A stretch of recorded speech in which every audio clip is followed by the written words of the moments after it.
Hello, my name's Steve, and you are listening, but also watching the Go Football podcast. So, this is the podcast that talks all about grassroots football, whether or not you are a coach, a player, parent, referee, or if you've just got love for the game, sit tight, you are in the right place. So, on the lineup this week, we are going to be talking about the other season of grassroots football, which is tournament season. So, cue the whistle and let's go. So before we do get started, though, this is where I want you to head over to, everyone. So I just want you to head over to Lacey's. Okay, so I'm going to drop the links, drop the bios in there. We're talking about tournaments. There's nothing worse than having a tournament of under sevens, under eights, under nines, under tens, where the shoelaces are constantly coming undone. The games are quick, they're fast. We want to make sure their shoelaces are tied up. And there's a host of other products there too. Now, don't just go there and get them.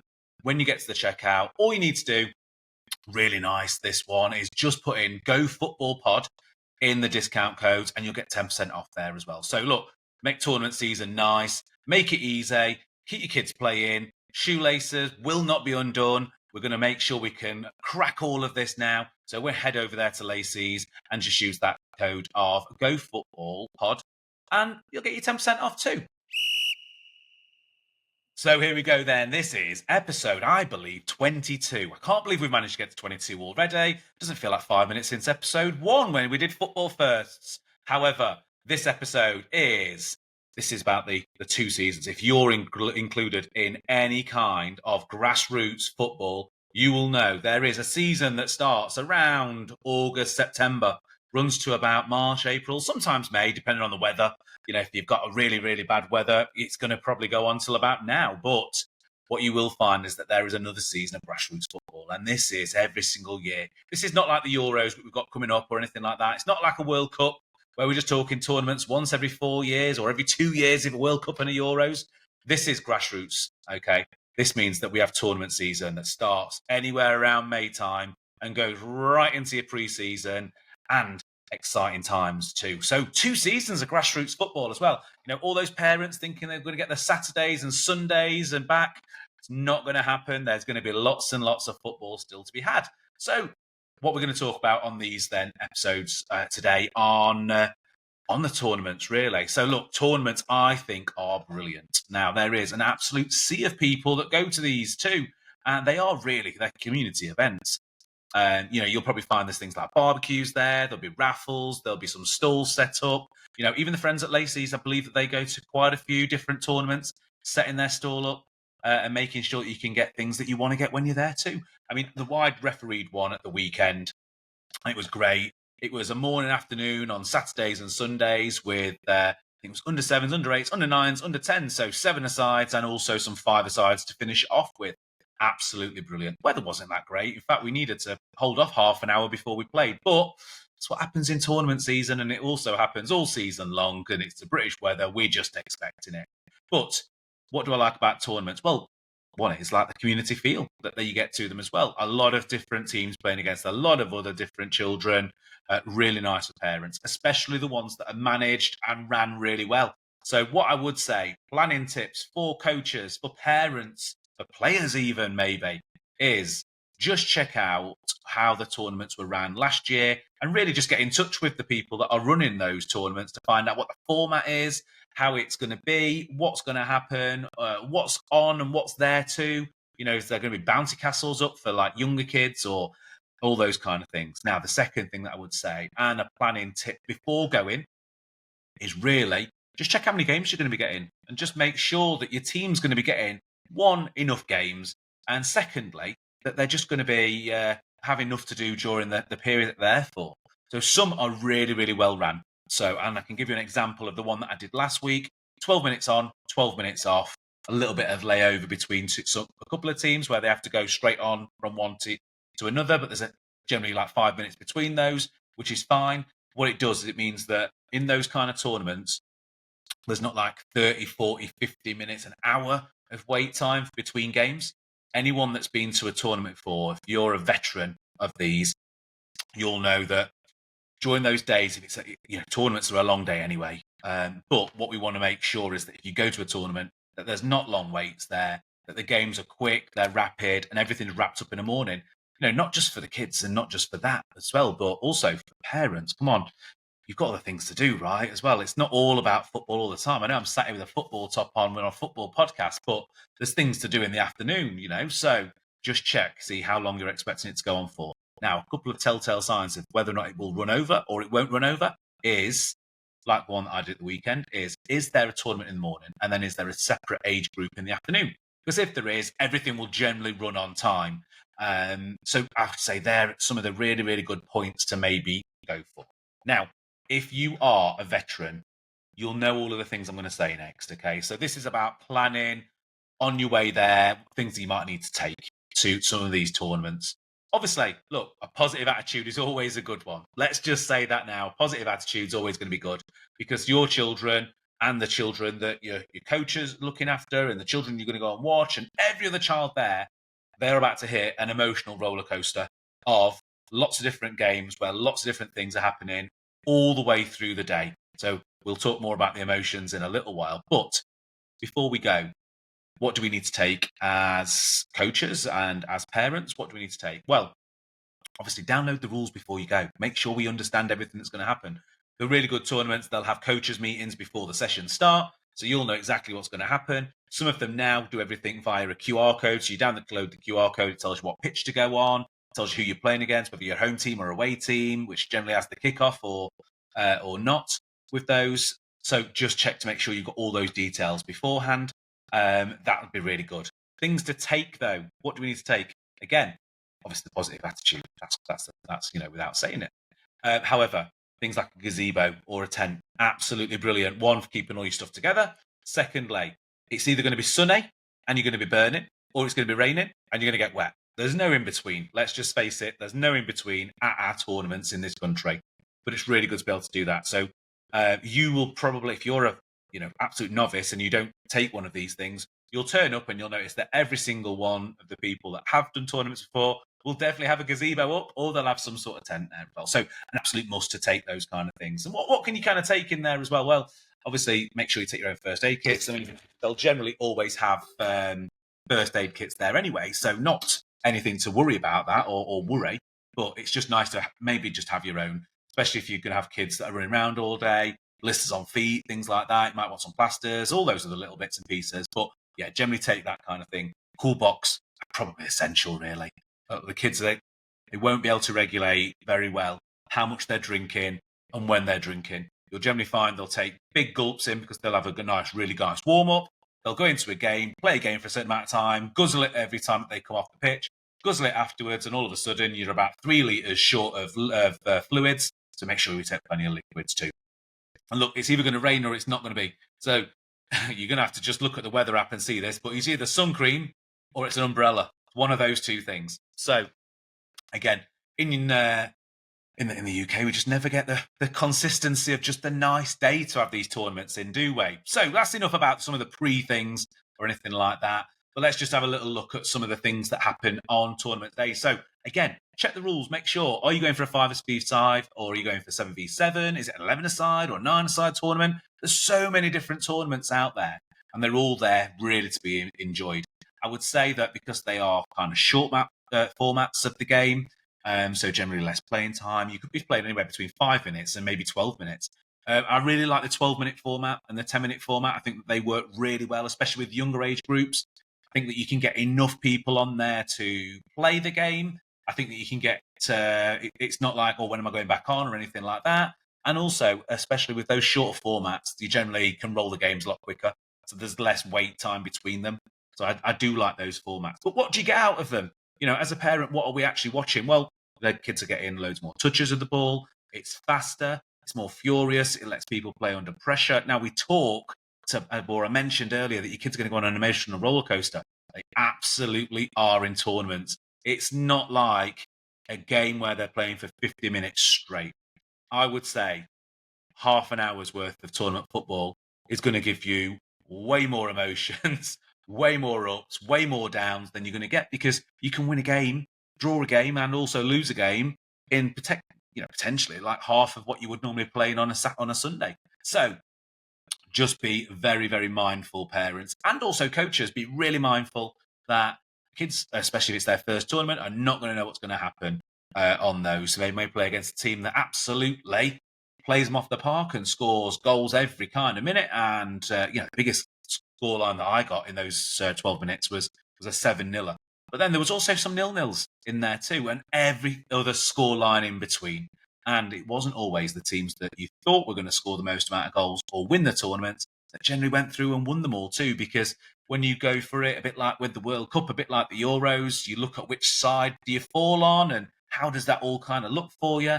And especially if you're not from the areas that you're competing in those tournaments from. Let's say you've travelled out of the area you're normally at. A lot of people go to places like Skegness and Blackpool or into Gloucester and places like that you wouldn't naturally always go to. And there's some really big ones, especially up in Nottingham. There's the massive JPL one too. So, there's lots of different people coming from different areas. You don't always know who you're playing against. The very local ones, you've generally played against every team that's there. You generally know get a good feel for who you're playing against and what they're all about, their team, and how they're going to play against you. Even if you've not played against them in the league, you've got generally a good idea too. But yeah, I really like these small formats games in tournaments. Like I say, there's lots and lots of other benefits from it too. Like I say, more touches of the ball because they're small formats. It's quick and it invites pressure for the children to play in. And sometimes children don't always get that added amount of pressure to play. But I think that the short format always works great, as opposed to pressure over a 40-minute gap. Pressure over a few minutes really will help them grow as footballers. And they're supposed to be fun. These tournaments, they are supposed to be fun. Ultimately, only one team's going to win. You're going to go through. There's going to be a semi-final. There's going to be a final. There's going to be some sort of league format before that, but only one team can win. So they're the things that you really like about that. I really like about it anyway. Especially when we find out and you can win trophies and things on the actual day. That's great. You've not got to wait a whole season. It's not like you set off in September. Let's face it. Some teams in some leagues, and I'll do an episode regarding these with some teams that play in leagues that they're just going to absolutely just walk, and they've maybe won by Christmas and it's all over by Christmas. This one, at least it all ends in one day. So if we have got a team in the wrong league that's doing that, it's over within one day kind of thing, really. But yeah, I think, look, for coaches, what's some of the important things for coaches? One is also understand the emotional roller coaster that children take. Don't add fuel to the fire. If they are upset, be there as supportive, be there to help them through the situations that they're in within the games. Maybe they're losing and didn't expect to lose. Maybe they had some really, really good games and they just thought they were going to go through, or maybe it's a last-minute goal. Anything can happen in a tournament. And I think that for coaches, it's really difficult sometimes to get the right balance of playing time and making sure that everyone's happy. But a lot of the clocks, they just continually go. So if a child goes down from a bit of a kick or a bit of a knock, which happens in the younger age groups all the time, it's really good to just sub them, get them off, get another player on, keep the games flowing. That'd be the key thing for that. And also coaches, you do a great job. It's a long day for you out there too. And, generally all volunteers that are there, but just enjoy the situation. But what I would say for coaches, and it's really hard to do this sometimes, and there was a few coaches that did this at the last tournament when I was refereeing. Don't shout on at the kids constantly. They're there to enjoy it. None of them are going to go onto the pitch to have a bad game. They're all going there to enjoy it. And let's go on to the parents then. So what kind of things can we expect for parents? Well, look, just be supportive. I've said they are going on a roller coaster. Let me just let you know what happened in one of my games. This was the quarter final of the tournament that I was doing. These were under 8, so probably 7 years old. And I'm just going to say there was a blue team, and I think it was a yellow team that they were playing against. Blue team had been beating everyone. Great team, better than most other children at that age group. I thought they were heading for a final. So this is what happened in the game as well. They've been beating everyone. In fact, earlier on the game before, there was a drop ball from a head injury. Like a ball just hit one of the kids in the head.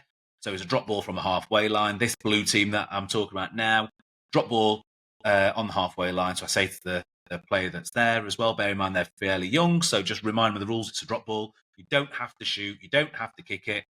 You can dribble it too. You can do all of these things. So I explained, I had a little chat with him whilst they were taking the player off. But you can't score from kicking it yourself. It's got to touch someone else first. It's indirect. Drops it on the halfway line. He took a shot. Oh, you know where it's going. Top corner. So he absolutely top bagged it. He's like 8 years old from the halfway line on a 7-a-side.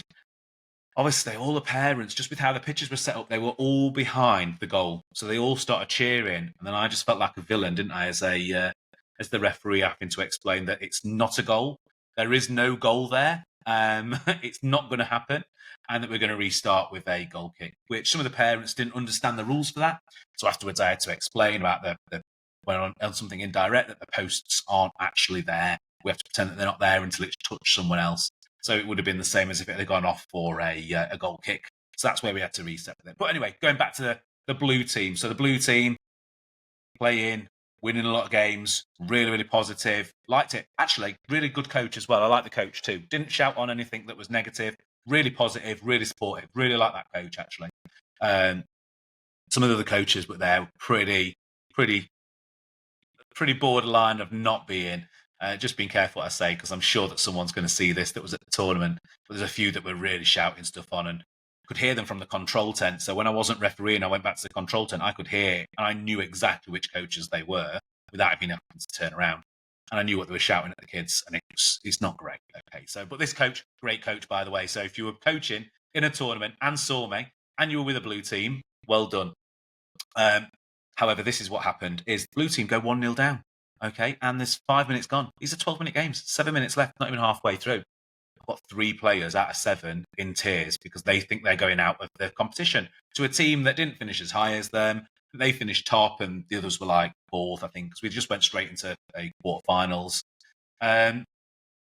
All of a sudden, I've got 3 of them in tears as well. So I was thinking, let's not try and do this. Emotions have been high. You've been winning games. Everything's been good. Your coach has been great. You've been winning games, scoring goals, celebrating like anything. But now first time you're losing in the tournament. And 3 of the team in tears. There's only 7 in it, so pretty much half of them are in tears. And they take the kick off, and within a minute or two, they score. The blue team scores, so it's 1-1. However, go back for a restart. Got 3 of the yellow team crying. The 3 that were crying from the blue team are still crying, thinking that they're going out. So I just had to listen before we take everyone.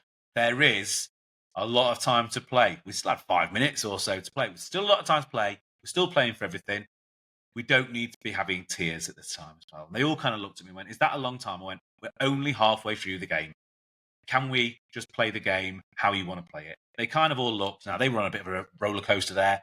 I was just trying to take control of the situation a little bit with 6 out of 14 players on the pitch, and I couldn't see the goalkeepers. Maybe they were in tears too. I don't know. All in tears as well. As soon as I said that, and I was like, right, let's get restarted. No more tears. Now, the blue team did end up going through, which was great. For them, yellow team, really good team. I liked them. I'd never heard of the club before, but they are very local to me, so not quite sure I'd not heard of them. But that was great. So, parents, what can you do? Be extra supportive. We're going to have tears in these games. It's just going to happen. Probably even at the older age groups. We're probably going to get those too. So, avoid kind of tactical advice too. Like the coaches, they don't have enough time to be able to be quiet enough all the way through, or be able to put full-on tactics in place. They will be given short formats of tactics for their team of what they would like. Really, just let the coaches coach. If we're on these emotional roller coasters with the children, and they're going up and down and winning and losing and think they're going out, and then they're back in, and everything else in between, it's really confusing for you to say, run, shoot, do this, do that, get back, get here, get that, do this short corner, take the shot, do this. Just be really supportive as well. Just give it the whole well done's as well. That was amazing. Well done. Clapping at the right times. All of those kind of things. Just do those, parents, as well. It'll be great if you do. And also, it just gives a better environment for all the children. And I've mentioned it before, but children, they absolutely thrive under praise. So what else might you find on some of these tournaments? Well, look, I think that mindset is massive. I think that mindset for looking after the children in between is really important. Now, there is going to be gaps in there. If you've got some of those long breaks, they need to stay occupied.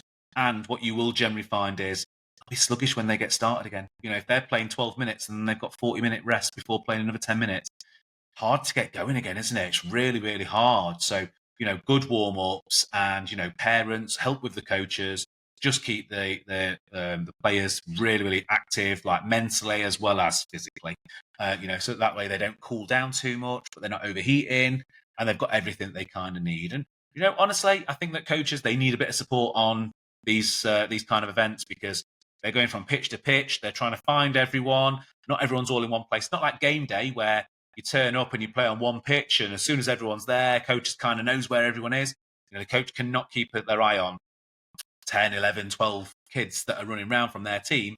They can't see those things. So, however, coaches, this is something else that you need to do also, and parents, you can help with this too, is take an extra kit with them or take some bibs, because to get started in these games really quickly, you generally find that when you go on there, you don't know who you're playing against. You don't know who you're playing against. You probably don't even know what colour kits they're playing in. So take some bibs, complete different colours to what you'd be expecting to your tops, so that if there is any kind of colour clash, you can change them really quick.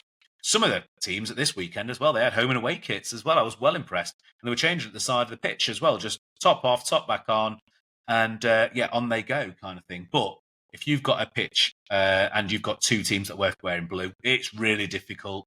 The referees might not want to start. For referees, the communication, they've got to have some sort of communication. It's very easy for a referee to say, communicate in the colour tops that the kids are wearing, because one, it's easy for them, but it's also easy for the kids that are playing in them too. So just make sure spare kits, or also bibs, really, really important, because you don't want those colour clashes at all. And it just makes things so much easier. And, you're probably thinking like, oh, no, we probably don't need to take them. Guarantee if you live in a city where there's only one team that play there, so whether that's like Leicester or Derby or some other places that they just have one team in one colour, you can guarantee that most of the kids that support that team, their colour kits will be that colour. Okay, and if not, let's just say blues and reds. Lots of teams plays in blues and reds now, don't they? So, just bear that in mind to take those so that you can play your games really, really quick. So what else could we give out at some of these tournaments? I think that generally a lot of people will notice this, is that, at the mass participation that there is there as well, a lot of tournaments will give out things like medals and trophies to the winners, but medals for participating all the way through.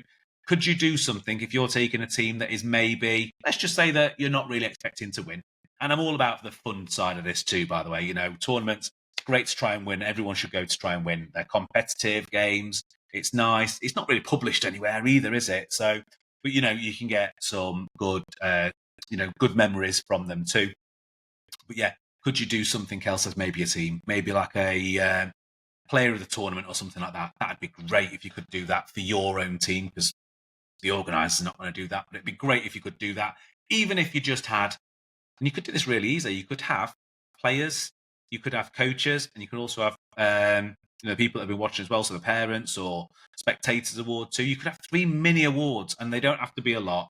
You could just go out and get some chocolate bars or whatever it is for those kind of people that are winning something, but you don't want to spend it on a trophy or anything like that. But do you know what? Motivation-wise, for your players, they would all love that. And is that something good to get your players motivated before you even go, to say, look, no matter what happens, we're giving 3 trophies out on this one as well. They're all team related. We're going to give out, players player, coaches player, and spectators player. That'd be great for you to be able to give those out. So I think that's great.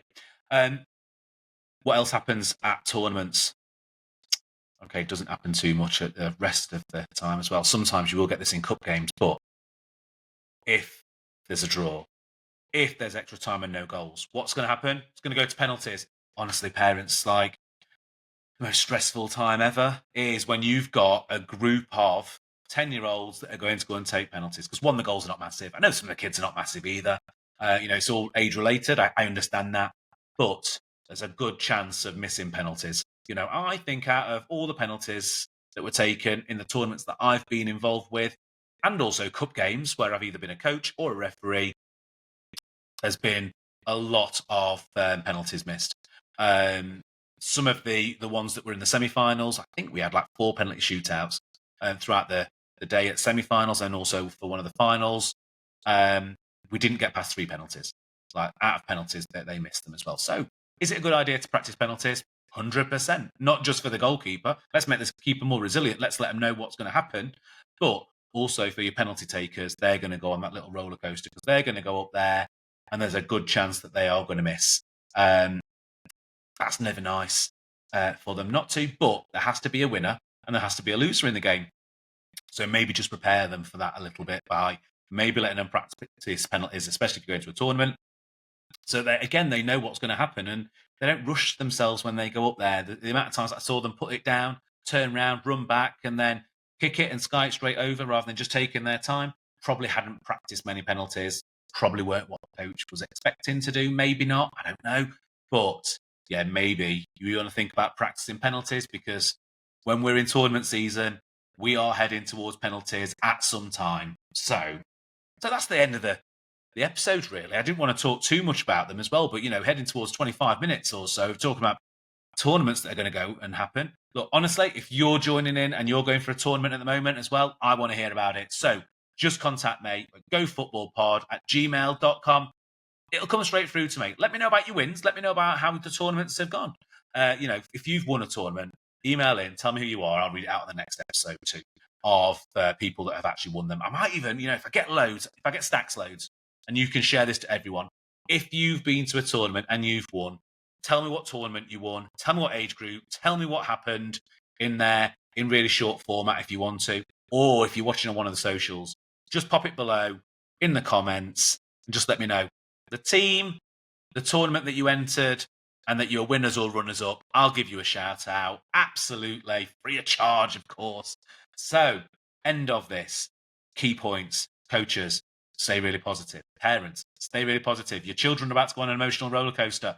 You need to be supportive. They need you. They need the positivity from you so that they can get through these tournaments because honestly, they'll be winning, then they'll be losing, then they'll be drawing, then they'll be winning, then they'll be losing again. It's all going to happen and it's all going to happen in 10 or 12 minutes. So stay really positive with them. Coaches, do your thing, okay, coach? Parents, don't be shouting on, giving all formats of the game and trying to shout tactical advice on. Let the coaches do that. That's what they're there for. And players, especially the younger ones, go and enjoy your tournaments, okay? This is great experience, great practice. Don't forget those key points that I said. So take your gazebos, take your tents, make sure you've got them as well. Take some spare kits, take some bibs too, to make sure you've got spare kits just in case there's a colour clash. And thirdly, loads of liquids because the kids won't be able to regulate. They'll just down everything that you give them and they'll be off in the toilet for half the time. And if you're at a tournament that has a big gap between games, make sure you can keep them active in some way so that when you start your next game, you don't start sluggish. Some of the key things for that, maybe just get some small-sided games set up, some really small-sided games, a game's realistic that you can play on the side, little rondos, little games.